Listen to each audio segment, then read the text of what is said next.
শৈশবে শিশুদের অ আ ক খ শেখার প্রথম পাঠ হওয়ার কথা অঙ্গনওয়াড়ি কেন্দ্রে, অথচ বাস্তবে সেই অঙ্গনওয়াড়ি কেন্দ্রগুলিতেই আজ পঠন পাঠন কার্যত শিখেই উঠেছে।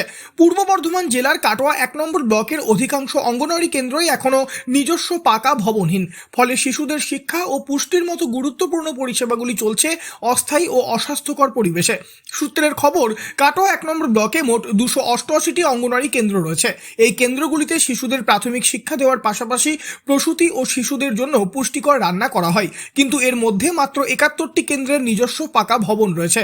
বাকি ২১৭টি অঙ্গনওয়াড়ি কেন্দ্র চলছে কারো বাড়ির উঠোনে, কোথাও গোয়াল ঘরে, আবার কোথাও ক্লাব ঘর, পার্টি অফিস বা ঠাকুর মণ্ডপে।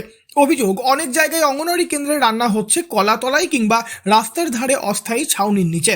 ফলে অস্বাস্থ্যকর পরিবেশে রান্না করতে বাধ্য হচ্ছেন কর্মীরা। এতে শিশু ও প্রসূতি মায়েদের স্বাস্থ্যের ঝুঁকি বাড়ছে বলেই মত অভিভাবকদের। কাটোয়া ১ নম্বর ব্লকের আলমপুর অঞ্চলের গাফুলিয়া গ্রামের মাঝিপাড়া ১৮৮ নম্বর অঙ্গনওয়াড়ি কেন্দ্রটি চলছে একটি ক্লাব ঘরে, অথচ রান্না করতে হয় কিছুটা দূরে রাস্তার ধারে একটি কলাতলায়। এই কেন্দ্রে শিশু ও প্রসূতি মা মিলিয়ে মোট ৩৪ জনের রান্না হয়। ক্লাবে কোনো অনুষ্ঠান থাকলে সেদিন বন্ধ রাখতে হয় পঠন পাঠন।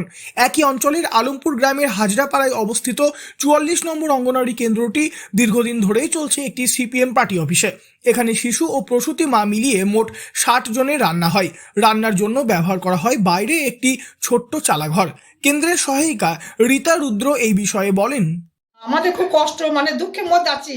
বাচ্চাগুলোকে নিয়ে থাকতে পারি না, বৃষ্টি হলে পারে খুব সব কষ্ট হয়।